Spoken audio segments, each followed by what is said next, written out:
If you are a woman over 60, the strongest bones you will ever have are the ones you have today.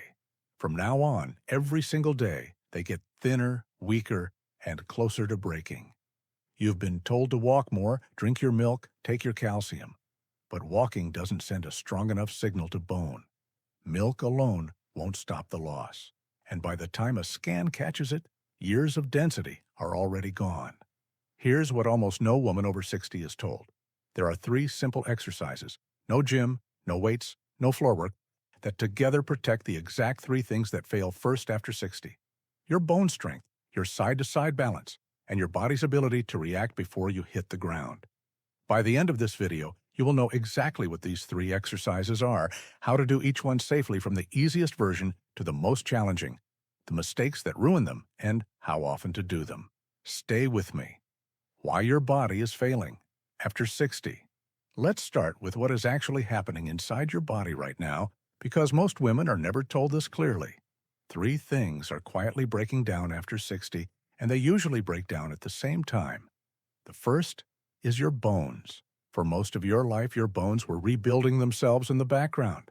Old bone tissue was cleared away, and new tissue took its place. Then menopause happened, and your estrogen dropped. Estrogen is the hormone that kept that balance in place. When it falls, the bone breakdown continues at full speed, but the rebuilding slows down. For the first 5 to 7 years after your last period, women can lose up to 20% of their bone density. 20% in just a few years. The second is your muscle. After 60, women lose 1 to 2% of their muscle mass every single year. This is called sarcopenia, and it happens whether you feel it or not.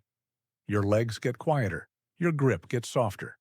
The thigh strength you had at 45 is not the thigh strength you have at 65, and the difference is what stops you from getting up out of a chair without pushing off with your hands. The third is your nervous system. Your body has an internal reaction system that catches you when you slip.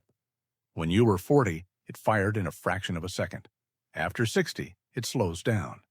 The signal from your brain to your foot takes longer. And in the moment that matters, the moment you catch your toe on a rug or your heel on a curb, that half a second decides whether you catch yourself or fall. None of these 3 fade with warning. You will not feel your bones thinning. You will not notice your muscle fibers quietly disappearing. You will not sense your reflexes slowing. There is only the day something small goes wrong, and your body does not respond the way it used to. By that point, the damage is done. Half of the women who break a hip after 60 never walk without help again. 1 in 5 is gone within a year. And here is what the doctors are not telling you clearly. You cannot fix all 3 of these problems with walking alone. Walking is wonderful for your heart, your mood, and your lungs, but it does not challenge your bones under load. It does not build the specific muscle fibers that hold you up when you stumble, and it does not train the reflexes that catch you before you fall. That takes 3 specific exercises. Each one targets one of the 3 systems that is failing. And together, they are the most complete simple routine a woman over 60 can do at home. Let me introduce them to you before I show you exactly how to do each one. The first exercise strengthens the muscles and bones you need to stand up, climb stairs, and recover from a slip. The second exercise trains the deep hip stabilizers that keep you from falling sideways, which is where most women actually fall. And the third exercise sharpens the balance reflexes that decide whether a stumble ends in nothing at all, or in a hospital bed. You do not need a gym. You do not need weights. You do not need to get down on the floor. You need a chair, a wall, and about 10 minutes. Let me show you. The first exercise is the sit to stand. If there is one movement your body has to be able to do to stay independent after 60, it is this one. Standing up from a chair without pushing off with your hands. It is the single most repeated strength test in every physical therapist office in the world, because how well you can do it predicts almost everything about your future independence. Here is exactly how to do it correctly. Sit toward the front edge of a sturdy chair. A dining room chair is perfect. Do not use a chair with wheels. Your feet should be flat on the floor, about shoulder width apart, with your heels directly under or slightly behind your knees. Cross your arms over your chest or extend them straight out in front of you. This takes your hands out of the equation, so your legs have to do the work. Now lean forward slightly from your hips so your nose comes over your toes. This is not a bend from the waist. This is a hinge from the hip. That forward lean shifts your weight over your feet, which is how the movement actually works. Push through your heels and stand all the way up. Do not lock your knees at the top. Stand tall, then slowly lower yourself back down to the seat, taking 3 full seconds on the way down. Do not drop. The controlled lowering is where a huge part of the strength benefit comes from. That is 1 repetition. Aim for 8 to 10 repetitions to start. That is 1 set. Take a full minute of rest. Then do a second set. If this is too difficult on your first day, here is the safest starting point. Place a firm cushion on the chair to raise the seat by 2 or 3 inches. A higher seat means less distance to travel, which means less load on your knees and hips. As you get stronger over the next 2 to 3 weeks, remove the cushion. If the standard version is too easy, here is how you make it harder. Instead of standing all the way up, come only halfway up and hold that half-standing position for 3 seconds before sitting back down. That 3-second hold multiplies the work your quads and glutes are doing, and it multiplies the signal your bones are receiving to hold their density. Now, why does this movement matter so much? When you stand from a chair, you are lifting your entire body weight through your hip joint, your femur, and your knee. That is direct, focused load on the exact bones that break most often in older women. Under that load, the cells inside your bone, called osteoblasts, receive a signal that this structure is being asked to bear weight. In response, they begin laying down new bone material along the lines of that stress. This is Wolff's Law. It has been understood for over 100 years.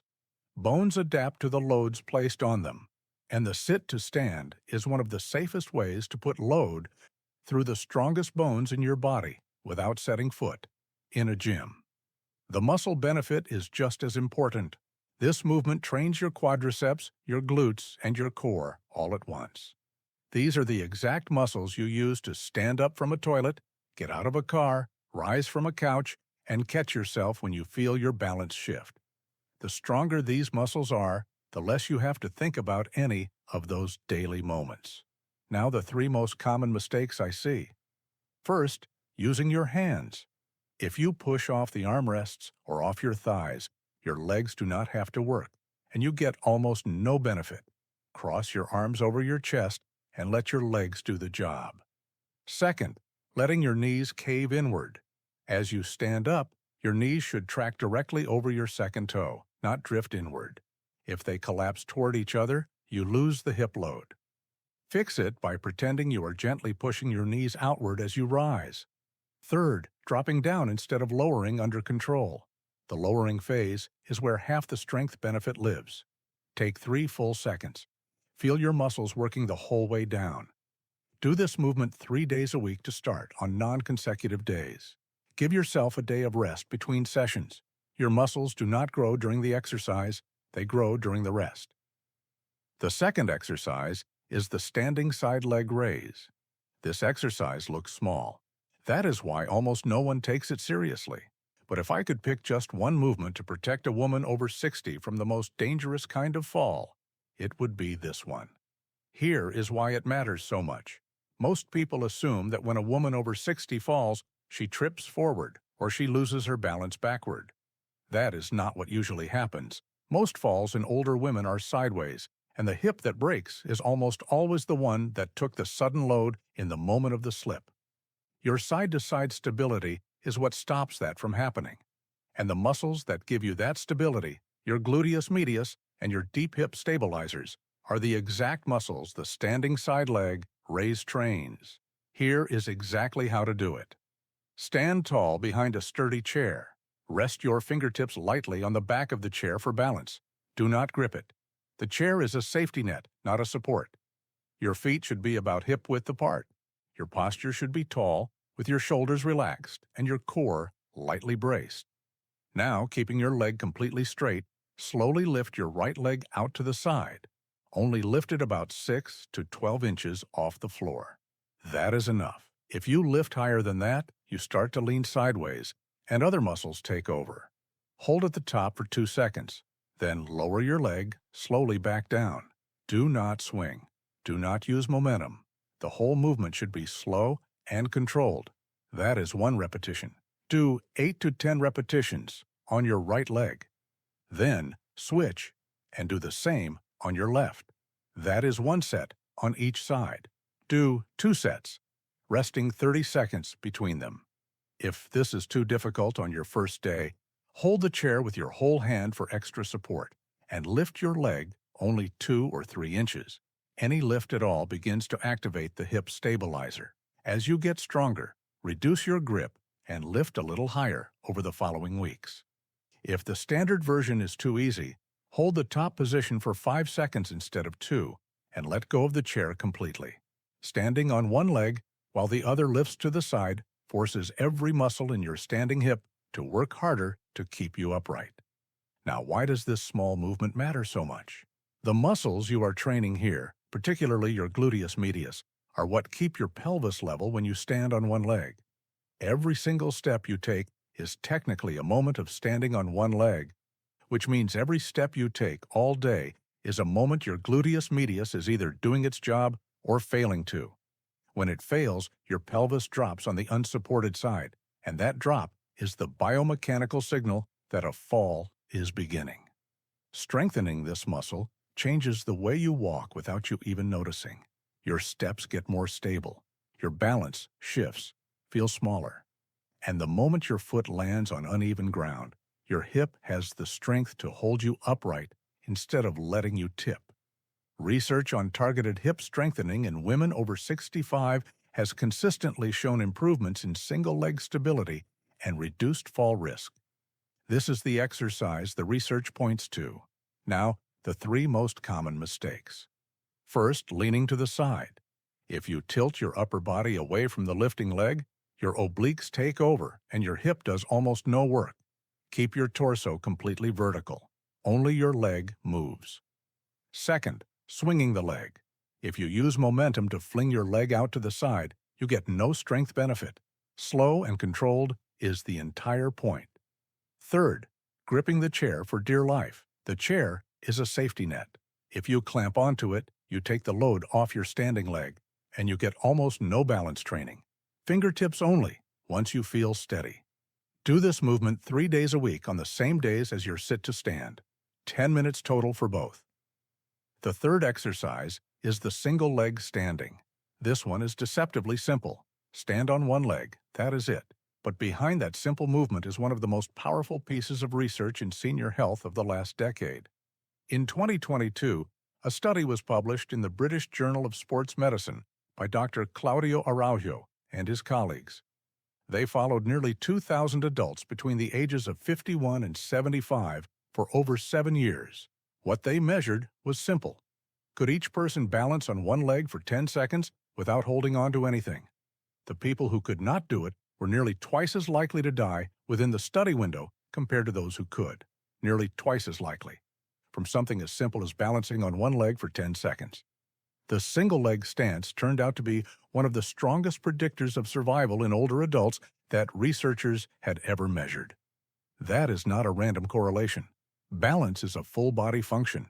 It requires strength in your legs, stability in your hips, a well-working inner ear, quick nerves connecting your brain to your feet, and healthy circulation in every one of those systems. When any of them is failing, your one-leg balance is one of the first places you notice it. The good news is that this ability is trainable.